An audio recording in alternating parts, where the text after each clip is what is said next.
gentlemen, we've been over the rules. Protect yourself at all times. On the fence. I'm on the fence. We don't need to talk about that. Left hook from Yaoundé came and landed on him, you know, so. Yo! I just want to say, wow, we were. wow. Man like Bora and that. He's nice. Yo, it's the King's Court. My bad. I just introduced myself. I'm Obasogi. Yes, I'm Mardi. This is the King's Court MMA UFC 284 review show. It's the afternoon after I don't even know because of that weird Australian time zone. Morning, night, even I even know what time. But I just want to. I've got a little friend who I just he expresses my emotions on what happened in that main event last night so articulately. I'm just gonna stick him on the audio. Hopefully, I love this game. I love this game. I love this game. I love this game. I love this game. Every day. Every day. That is in appreciation of man like Patrice Evra, Man United legend, life's legend actually, not just a Man United legend. I love him. His positivity is off the chain. Wow, that's true. Yeah, we got to start from the top. Straight up. Main event. It was what my mind. I need to get my words out. Lightweight strap. Pound for pound title, first time ever in history it was starting to be framed as pound for pound number one versus number two. Yeah, it exceeded our expectations based on our predictions. We have to say that. Yeah, we have to say that. Massively. And it was almost the cream, the cream on the top of the Guinness. That's the level. That's the level now that Volk and Islam have set, where they just solidified, either way you want to frame it, and we'll get to that to the discussion, we are 1 and 2, not just in the UFC, MMA. You have to say it. Yeah, you have to. Yeah, it's true. You have to say it. You do have to say it. And again, we'll get into the pound for pound rankings and stuff like that. We all have different opinions on that, but yeah, that was just the epitome of what MMA in 2023 looks like at the moment in time. You have two different styles. One is a champion Dagestani sambo wrestler with freestyler with just great submission skills. The other one is a fast, quick, powerful. He's got so much endurance. He's a brick. He's actually a raggedy, jagged edge brick, the type that you just can't pick up. And you can't have your way with him. He is just a brick of muscle. That is it. And oh my goodness. Like when you look at, so obviously I actually managed to wake up and watch it live. I was so tired last night. I thought, you know what? Got to 10 p.m. I went, I'm just going to go to bed. If I go to bed at 10, I'm going to get a solid 7 hours. I could potentially wake up for this. So I set my alarm and thought, you know what? I set my alarm for 5:20, 20 past 5. Alarm went off. I went, oh, do you know what? I feel good, you know. I think I'll go downstairs and stick it on, you know. Swept downstairs. Obviously, didn't want to wake up the wife and the kids. Put the TV on.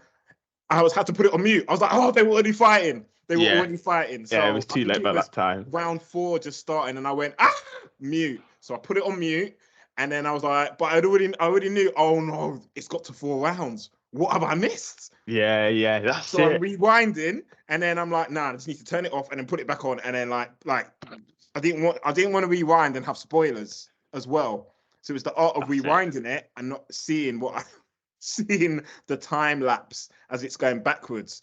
So took me about 3 minutes. I'm not even gonna lie, I was even counting. I was like, oh my gosh, I'm missing around here. About 3 minutes, I get it right to the beginning. No walkouts, none of the lights, nothing. I just go boom, straight to touch gloves, good to go.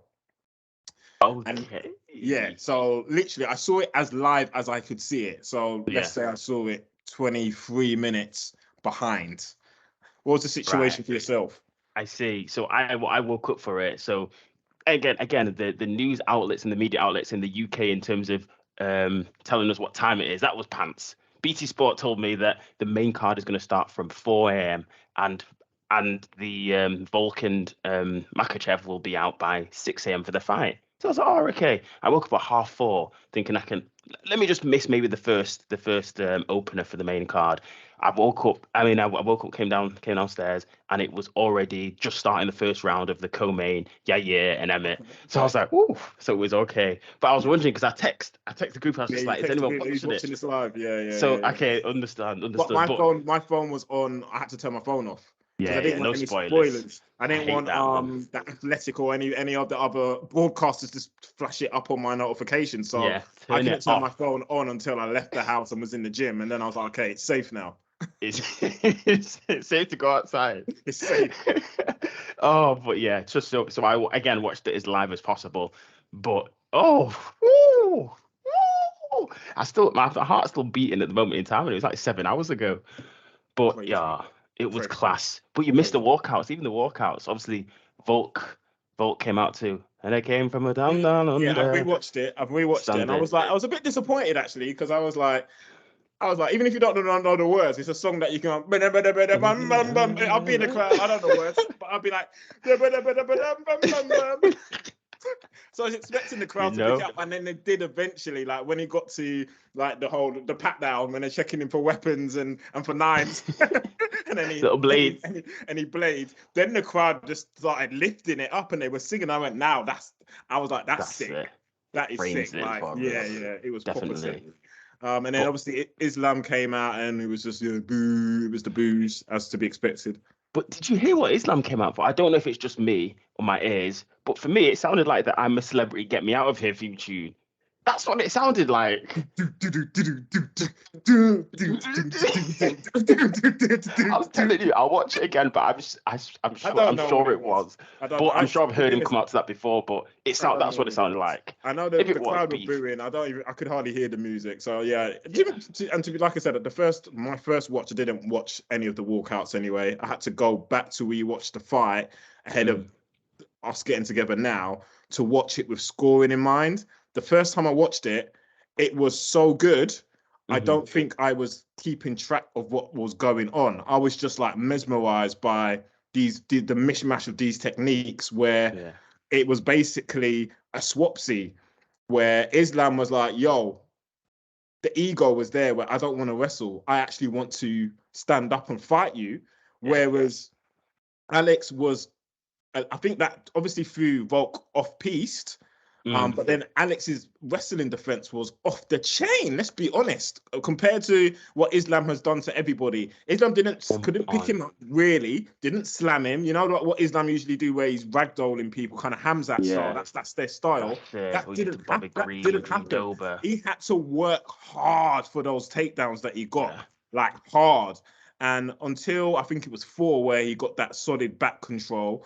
And then Volk was fighting the hands. Up to that point, he was getting him down, but wasn't holding him down, not for any real significant amount of time. I think he got him quite nicely at the end of round 1, I recall, where he was on his back and got moved up against the cage and held him down for probably about a minute and a little bit. But then the real significant ground control was, I think it was round 4, where he held him down for pretty much over 3 minutes. Where I think even Bisping was like, well, looks like you're going to be stuck down here for the rest of the round because of the position. And that was when Volk was starting to see him. Yeah, the body triangle. And Volk thought he could explode from that. You could see him. You could see the frustration. Where he kept trying to, I was like, come on, nobody ever explodes out of a body triangle. Yeah, when it's locked in. It takes when the toes are wrapped around the other one. But one thing I have to give Volk so much credit for was the hand fighting, because you always hear about it, but it's like the guys who aren't at that level will hand fight for a little bit, but then the fighting doesn't last more than 20 seconds, and then they give up, and then whoever has control always tends to get their way. He was hand fighting for minutes at a time.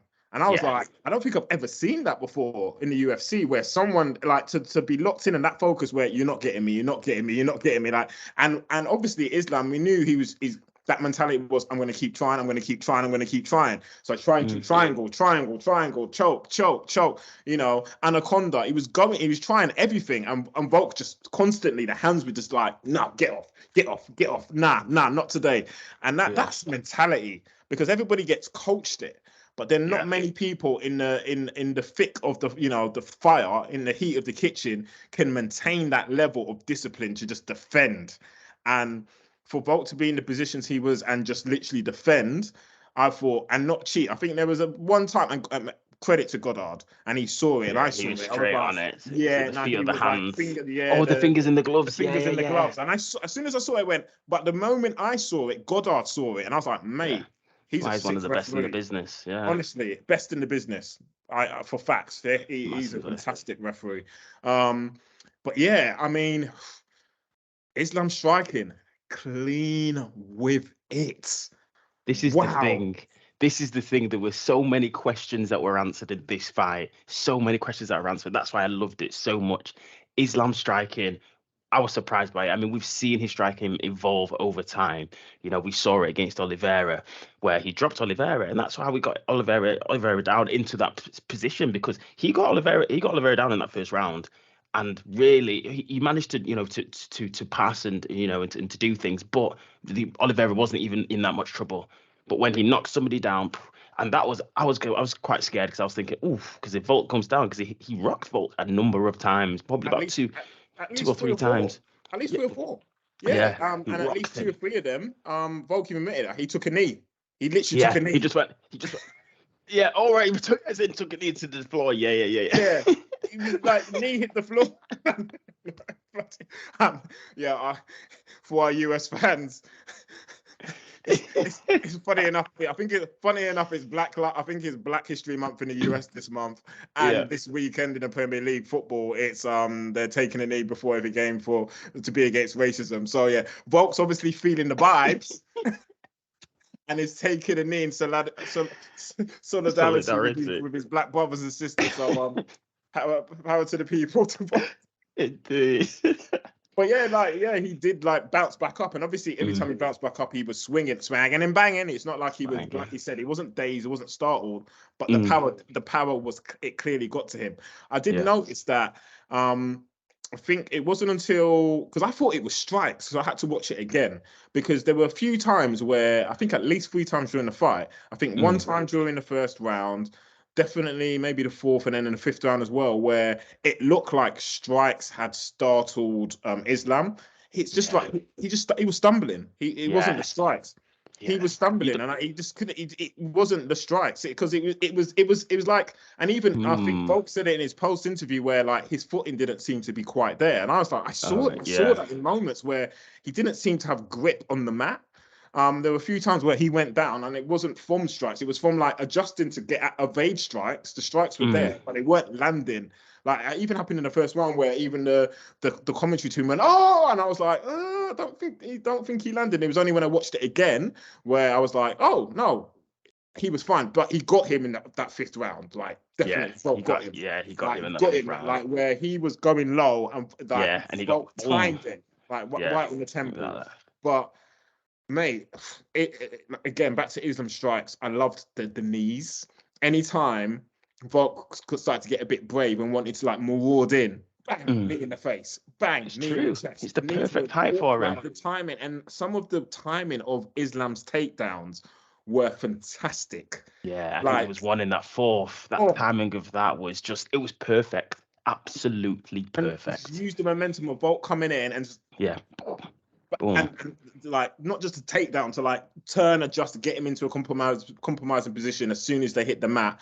The technical ability of both of them in this fight were, I said, cream of the crop, off the chain. Just I've got so many superlatives in my head. I'm just trying to get everything out, because I was like, and I've watched the fight twice, and even the second time I was like, woo. That's it, guys. This is what we do for you. The analysis, the level of detail we're going for you guys. My man's watched it twice already. It was only a few hours ago, you know. No, absolutely loved it. But I think definitively, in terms of the scoring, I think Islam got 1 and 2.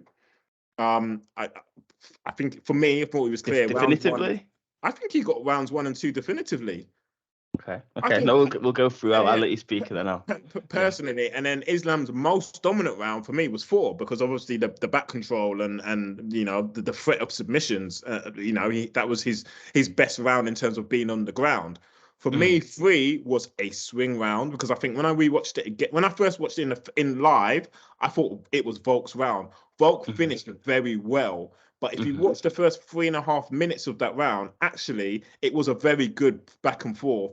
But that's where Islam's clean striking also started to really elevate. He got him a number of times with the strikes where, for me, he landed the more significant and clean shots. But then Volk shut down the round of 3 really well.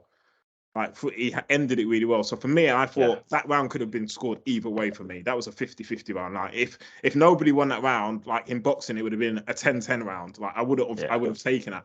5, definitively, I thought upon the first watch, Volk's round. Again, Volk stole it at the back end. Up to that point, it was swinging quite nicely. Like, Islam did make a couple of takedown attempts where Volk did almost reverse him. But that's for me, the only round for me that I can clearly give to Volk was 5, and then potentially 3. But if somebody didn't give it to him for Volk, I'll be like, yeah, I kind of agree with you. Because if you watch the whole round in its entirety as a body of work, it was, again, very 50-50 for me.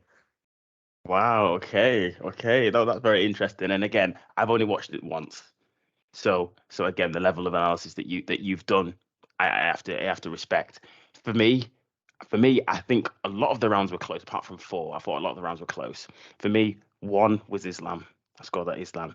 2, I thought could have been a swing round. For me, could have been a swing round. I probably was scoring it for Islam. I mean, actually, at the time, I think I scored it for Volk. But then when I was thinking back at it, and I think also because commentators they can skew your your perception of it, and also not commentators, coaches as well. Because at the end of the I think it was the end of the third actually. Eugene said to Volk asked him, you know, am I losing? He goes, no, we'll win the next 3, even though I thought he won the third. So actually, I was thinking, actually, maybe Islam did win that second. So for me, in my head, Islam won 1, 2, 3. I thought was Volk's. Okay. No, yeah, 3. Sorry, 3. I thought was Volk's. Yeah, 3. I thought was Volk's definitely. I think Islam striking did come through in that third round, but I thought in terms of the timing of Volk's strikes, he started to he should have done it a bit more, but the leg kicks he started to introduce that a bit more. 4, I thought was Islam's, but the thing is, Islam took him down and had control time, but Islam did absolutely nothing with it, and I'm very disappointed in Islam actually because. You're right when give credit to Volk when he was hand fighting, you know, for the choke, and Volk was I was getting scared because Volk was like playing up to the crowd and like punching him. I was thinking, whoa, focus on hand fighting.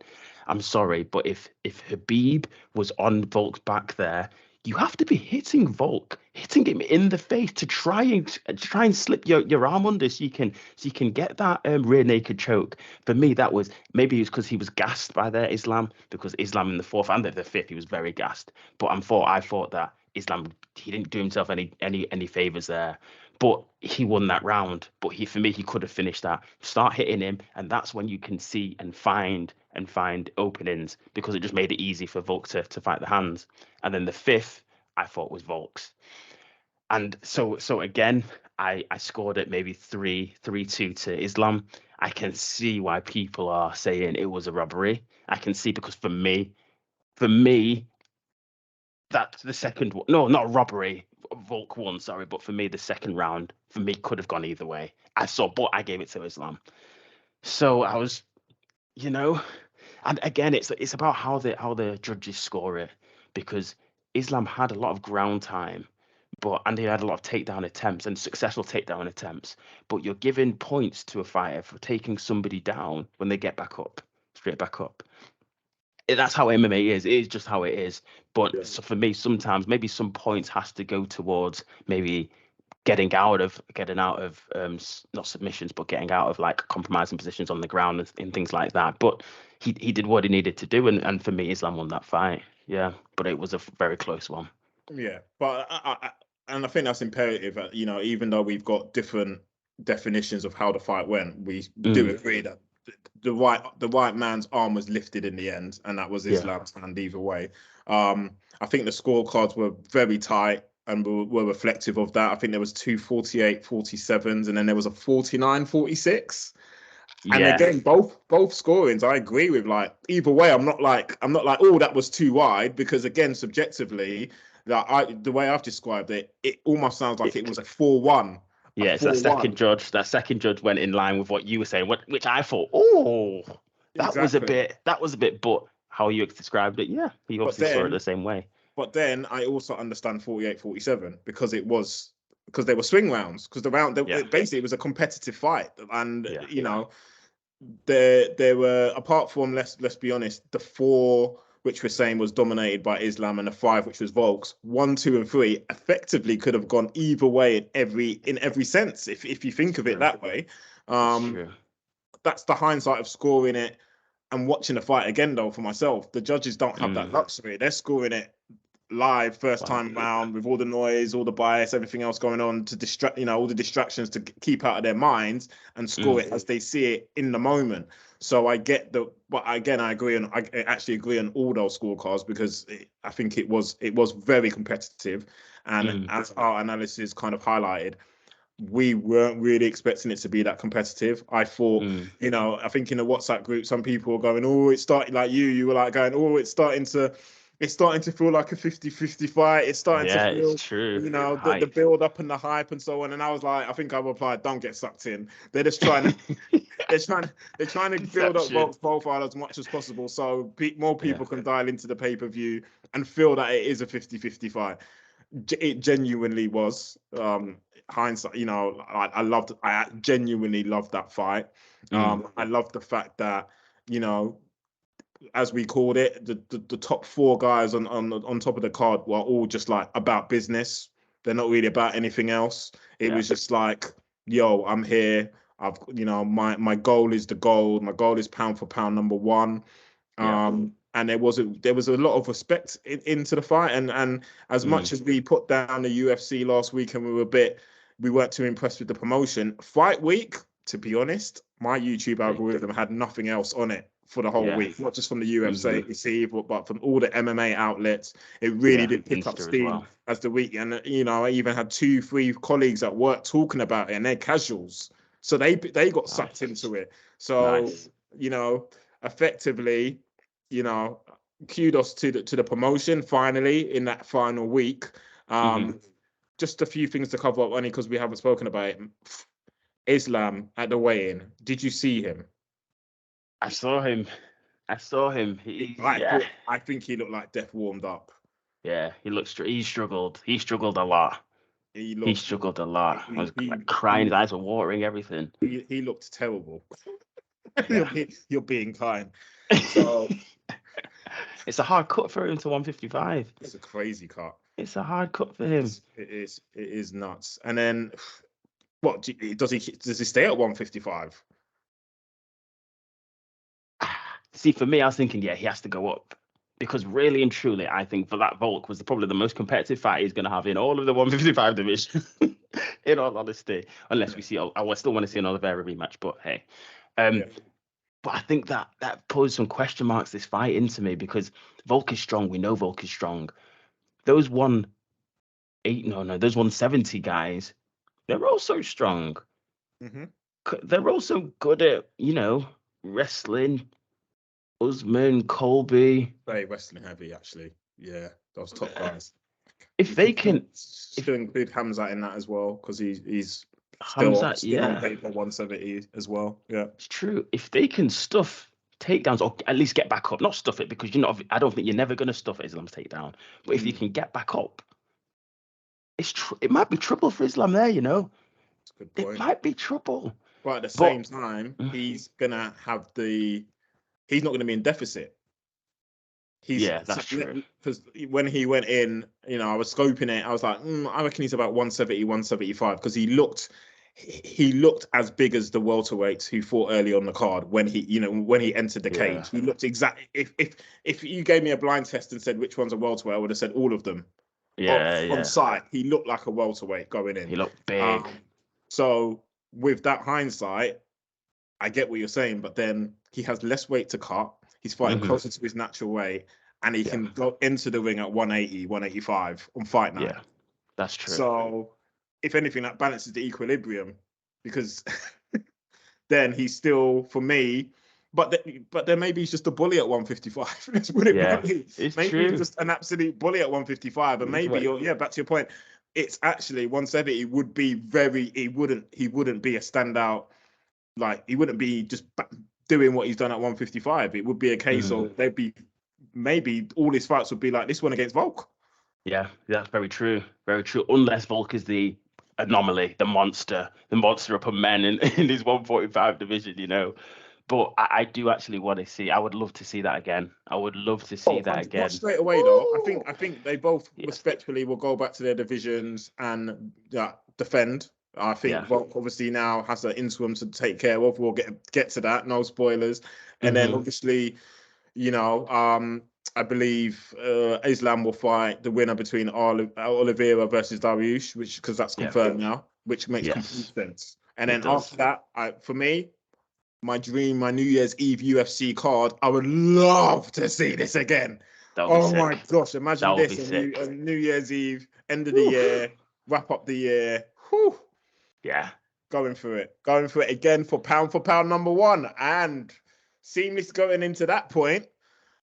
Now, obviously, I've chatted in the WhatsApp group. Talk to me. Right.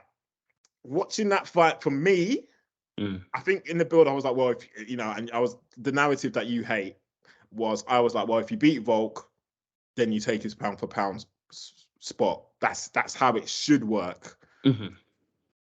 I do not see after that fight. I can't go with that narrative anymore. I've flip-flopped.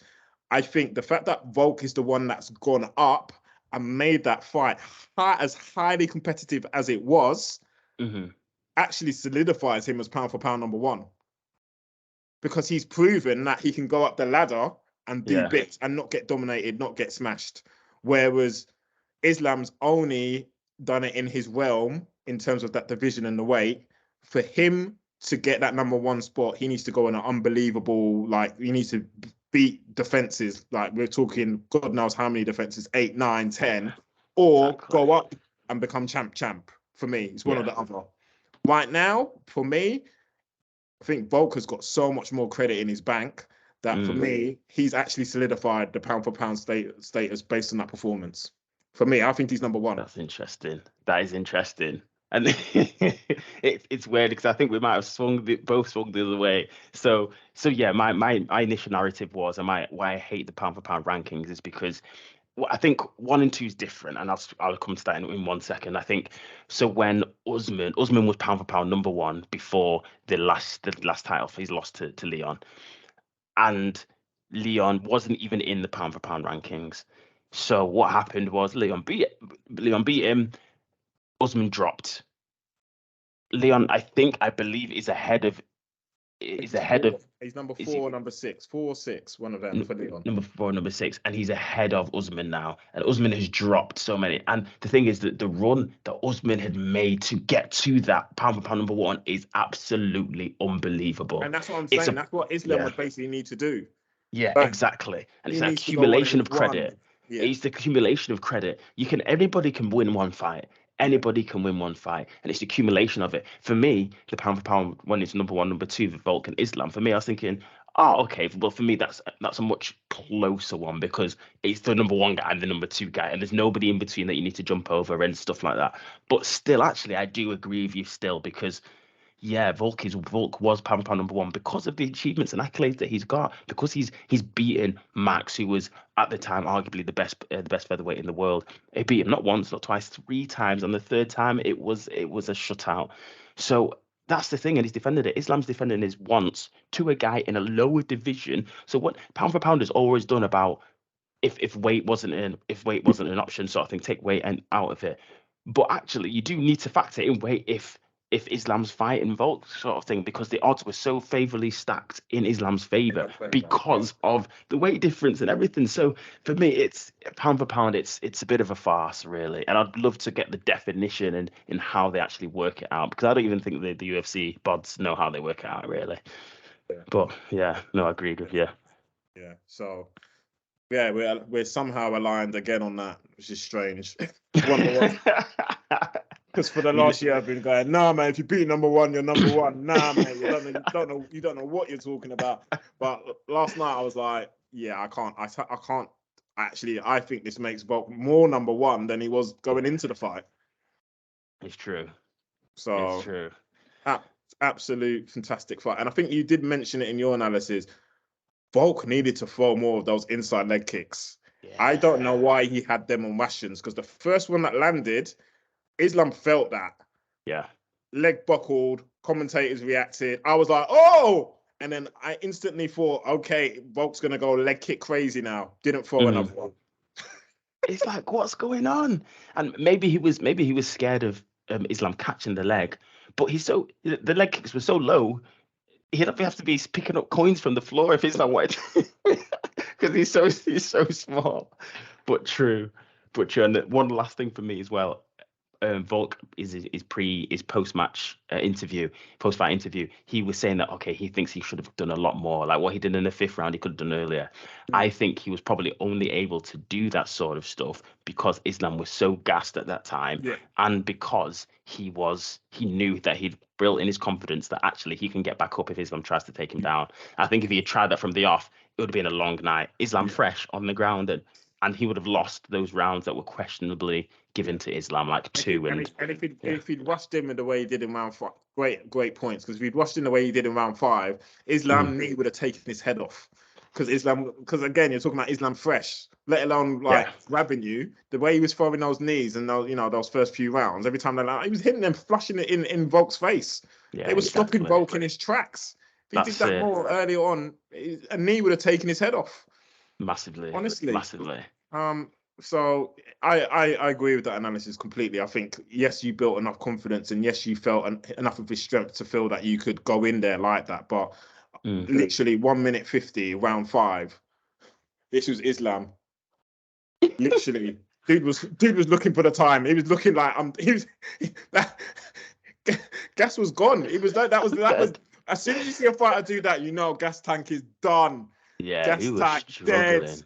And I wouldn't say I've seen it wasn't the worst struggle I've seen. I've seen other fighters really struggle, but we have to give Islam the credit that the fact is no one's taken him 5 rounds. He's never fought 5 rounds before, so he's probably thinking, man, 5 rounds to him must feel like he's just done 20 rounds. So he was clock watching, and then that's exactly when Alex was turning the tide, the ground and pound. I've got screenshots where he's getting pounded and Islam's face is like looking at the clock. He's like, 30 seconds to go. He's like, man. Islam's eyes are just on the screen whilst he's getting grounded and pounded, literally going, get me out of here. Literally. I saw a little bit of the post-fight, a phone call, a FaceTime call with him and Habib. And you know what? Habib said some things. The interaction they had, I was like, I don't think Habib's going to be staying away for too long now. Because obviously it's the whole I'm staying away. Habib was giving him advice on the phone like, yo, you've aged me. You've made me feel like an old man here watching that fight. Oh, my gosh. But it's the best experience for you. You know, iron sharpens iron. It's going to make you even better moving forwards. And Islam even threw it back in his corner and said, hey, my brother, all these things that you said I should have done, I would have done it if you were ringside. Yeah. It's true. And when I was watching the corner during the fight, Islam's corner, I definitely realised, mate, Habib was the main guy in that corner in terms of being vocal. They weren't vocal. They weren't like, and if anything, I think what's his name, the older guy, the Mexican, Javier Mendez. Javier is always telling, like, if you watch like the past telling corners, like, calm Khabib down. to calm down, Yeah, yeah, because and Khabib's everybody. proper, like, but they were all like very calm, like the whole fight. They were just, they didn't seem as vocal as they are when Khabib's there. And Khabib is as a coach is constantly on it. He's like Arteta. Yeah. He's just like leaving the technical area and just like taking the foreigns and like kicking every ball. He's very much. So I would not be surprised now if Khabib's like, look, you need to come back. I think he said it. You need to come back. I need to show you all the mistakes you took. I think Islam hit the nail on the head. You're my brother. It would have been easier had you been in the corner. I actually take that as gospel for sure. Yeah. Oh, that is sick. I mean, interesting one. Submission Radio did an interview with Javier Mendez, and they talked about the coaching styles of both Javier Mendez and Javier talked about it with Khabib.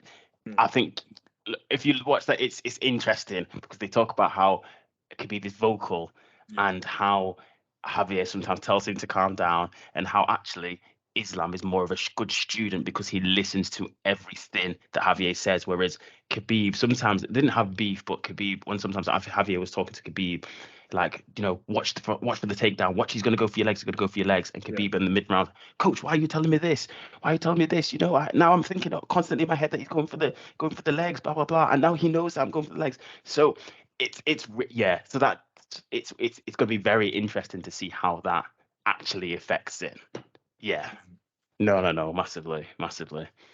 And I mean, you can, you have to give Volk the credit, but you can also tie up the dots in a somewhat circular way and go, well, he's just had his hardest fight, and it's his first fight where Habib's dad's not in his corner, and he's just had his hardest fight. So for me, he needs being, the fact that he's a very good listener and a very good student tells me that he needs Habib and his vocal ways in the corner, or if not like Habib, then somebody along that lines. And obviously the cheat code is if they're speaking Dagestani and Russian, then the opponents won't understand. Whereas if Javier becomes more vocal, then it's 100%. The other team hear it. So I get Khabib's point of why would you say that? Because now it's in my head that, and they heard you as well, where Khabib, they can speak in code. They can even use, even if they were fighting, for example, another Dagestani or Russian, they could probably have code words and slang words that the other team wouldn't understand. That Khabib and Islam. And honestly, that's, you hear it in boxing, like 3s, 4s. They'll use numbers 7-7. Yeah. And you even hear it sometimes in the UFC in the corners, like 7-7-2. That because they've come up with combinations. So they'd be like 7-2-1. I'm like. And it's not obviously a 7-2-1. It's whatever it means. It might be right hook, left hook, uppercut, whatever they've discussed in training and as part of the game plan. So I can imagine that was missed. That was missed yesterday. Yeah, no, fully understood. I fully agree. Yeah, very interesting. It's going to be definitely interesting to see what happens moving forwards. But yeah, like we've gone on and on because that fight was just like this is its own episode basically. Just like, honestly, because that fight was fight of the year. I think it got fight of the night. The deservedly so. But yeah, going into that, Emmett versus Yair. Wow. Oh my goodness. Wow. Masterclass. Masterclass indeed. Let me just, sorry, can we take a time out, people. Time out. Time out. We will be back. Back for Emmett versus Yair. Yo, this is the King's Court MMA UFC 284 review show. We are gassed. Wow. Over and out. Yes, please. All right, gentlemen, we've been over the rules. Protect yourself at all times. On the fence. I'm on the fence. We don't need to talk about Left hook from Yaoundé came and landed on him, so